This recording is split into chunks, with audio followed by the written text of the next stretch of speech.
Padmashri Oscar award ജേതാവ് കൂടിയായ സുകുമാരനെ നിങ്ങളോട് രണ്ടു വാക്ക് സംസാരിക്കും. പ്രിയമുള്ളവർ, ഈ സമൂഹത്തിൽ ആരും നാടകക്കാരായി ജനിക്കുന്നില്ല.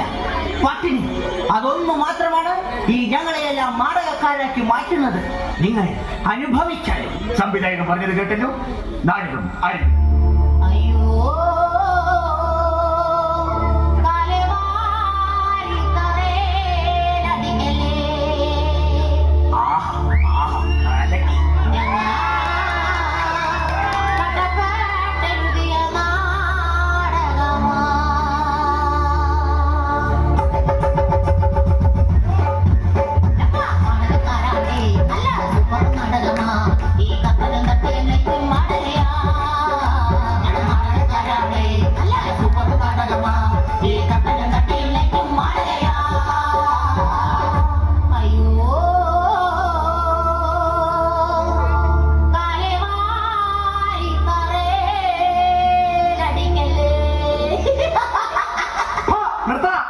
കുറെ നേരമാണ് എല്ലാം കൂടി കിടന്ന് കലവുല കലവുല കലവുലാന്ന്. എന്താണ് ഇത്ര നേരമായിട്ട് നാടകം തുടങ്ങാത്തെ? കാലവാരും തറയലല്ല, കാലവാരും മേപ്പോട്ടെന്ന നിങ്ങൾക്ക് കാർമേഘത്തിനിടെ പോയി തങ്ങി നിൽക്കും. പിന്നെ ഒരു മഴ പെയ്താലേ നിങ്ങൾക്ക് താഴത്തേക്ക് വരുള്ളൂ. മനസ്സിലാവണം. ഞങ്ങളുടെ 12ാമത് നാടകം. ആരാണ് എന്റെ പ്രൊഡ്യൂസർ? അഥവാ അമ്മയുടെ ഭർത്താവാണ് എന്റെ അച്ഛൻ.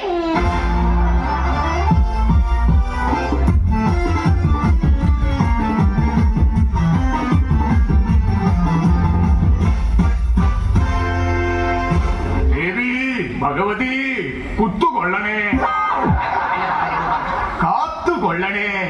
ഭവാനി ഭവാനി,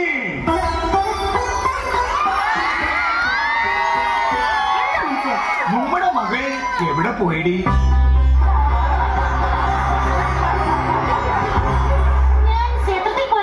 ക്ഷേത്രത്തിൽ പോയിട്ട് എന്താ ഇത്ര വൈകിയത്?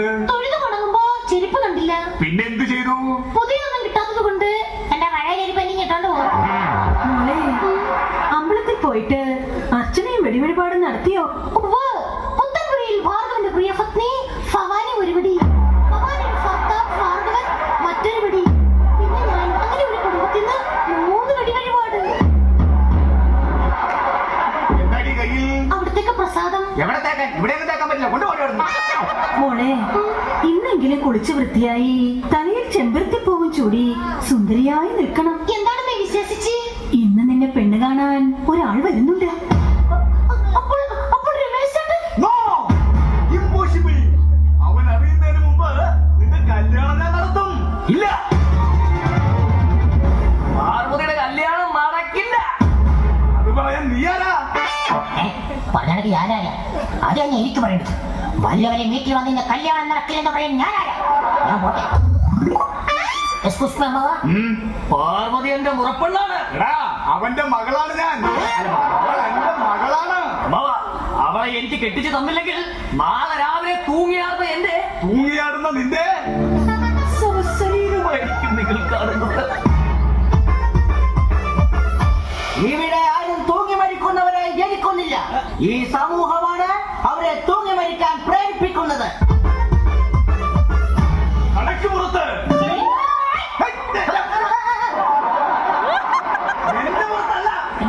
വീടിന് പുറത്ത്.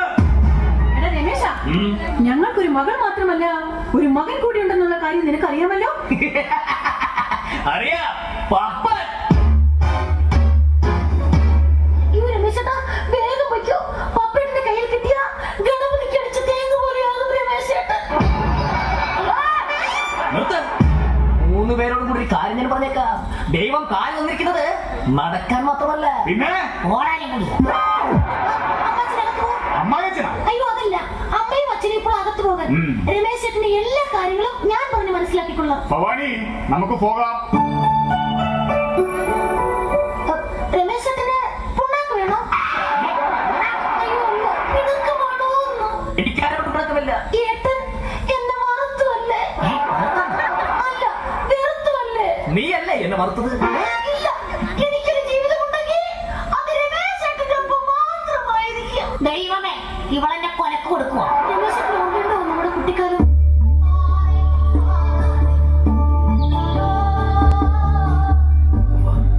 ഒരിക്കൽ പാടവരമ്പത്ത് കൂടി നമ്മൾ കൈകോർത്ത് പിടിച്ച് നടക്കുമ്പോൾ രമേശൻ കാല് വഴുതി തറയിൽ വീണു. അണ്ണന്റെ തല പോയി തലയിലടിച്ചതും അണ്ണന്റെ തല പോയി തലയിലടിച്ച് തലച്ചോറ് വെളിയിൽ വന്ന കഥയല്ലേ? അതെ, വെളിയിൽ വന്ന തലച്ചോറ് കാക്ക കുത്തിക്കൊണ്ടുപോയപ്പോൾ പകരം ഹോട്ടലിൽ നിന്നും 12 രൂപ 50 പൈസയ്ക്ക് ഒരു ചോറ് വാങ്ങി തലയിൽ വെച്ച് തന്ന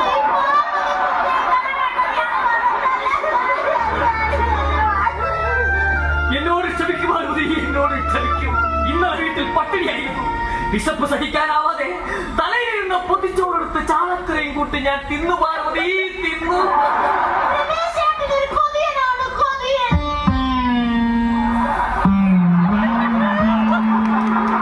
പാർവതി അയ്യോ അയ്യോ പപ്പേട്ടൻ, രമേശേട്ടാ, നമുക്ക് എവിടെയെങ്കിലും പോയി രക്ഷപ്പെടാം. നിൽക്ക.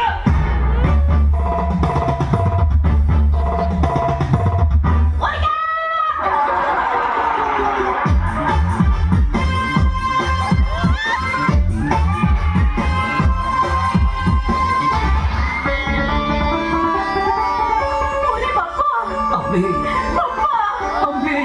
ഞാനും ഒന്ന് കാണട്ടെടി പാപ്പാ.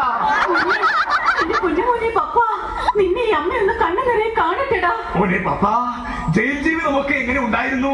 കൊള്ളാം, സൂപ്പർ. എന്റെ ഊപ്പാട് വന്നു. അവര് നിന്നെ ദേഹോപദ്രവം വല്ലതും? ഹേയ്, ചെന്ന വഴി ജയിൽ സൂപ്രണ്ട് കാലേ വാരി ഒരു ഒറ്റയടി. പിന്നെ വിമി ടോമിയുടെ ഗാനമേളയായിരുന്നു. എല്ലാം കഴിഞ്ഞ് ബോധം തെളിഞ്ഞപ്പോ ബോധം തെളിഞ്ഞപ്പോ ഇല്ലമ്മേ, ബോധം തെളിഞ്ഞില്ല. അവരതിന് സമ്മതിച്ചില്ല. ഇവിടെ ആരും കുറ്റവാളികളായി ജനിക്കൊന്നില്ല. ഈ സമൂഹമാണ് അവരെ കുറ്റവാളികളാക്കി മാറ്റുന്നത്. നിനക്ക് ഞാൻ പഠിപ്പിച്ചു തന്ന കളരിയെടുക്കാമായിരുന്നില്ലേ? ശ്വാസം എടുക്കാൻ പറ്റില്ല, പിന്നെ ആ കളരി. അതെ, എവിടെ എന്റെ പഞ്ഞിക്കുങ്ങൾ പാർവതി? കുഞ്ഞപ്പങ്ങൾ പാർവതി. ഞാൻ ഇപ്പൊ വിളിക്കാം മോനെ. ആ മോനെ പപ്പ, ആ രമേശൻ ഇവിടെ വന്നിരുന്നു. എന്തിന്? പാർവതിക്കുട്ടിയെ കല്യാണം ആലോചിക്കാൻ. കൊല്ലും ഞാനവനെ. ഈശ്വരാ, ചതിച്ചു. പാർവതിക്കുട്ടിയെ കാണുന്നില്ല. കൂടെ ആ രമേശിനെയും. ഇവിടെ ആരും ഒളിച്ചോടുന്നില്ല. ഈ സമൂഹമാണ് അവരെ ഒളിച്ചോടാൻ പ്രേരിപ്പിക്കുന്നത്. ഇന്ന് ഞാൻ അവനെ കുത്തി മലത്തിയിരിക്കും. നിൽക്ക. അവന്റെ കൈകൊണ്ട് ചാകാനല്ല നിന്നെ ഞാൻ വളർത്തിയത്. പോടാകത്ത്. ഭവാനി, വിളിക്കടി പോലീസിനെ. വേണ്ട,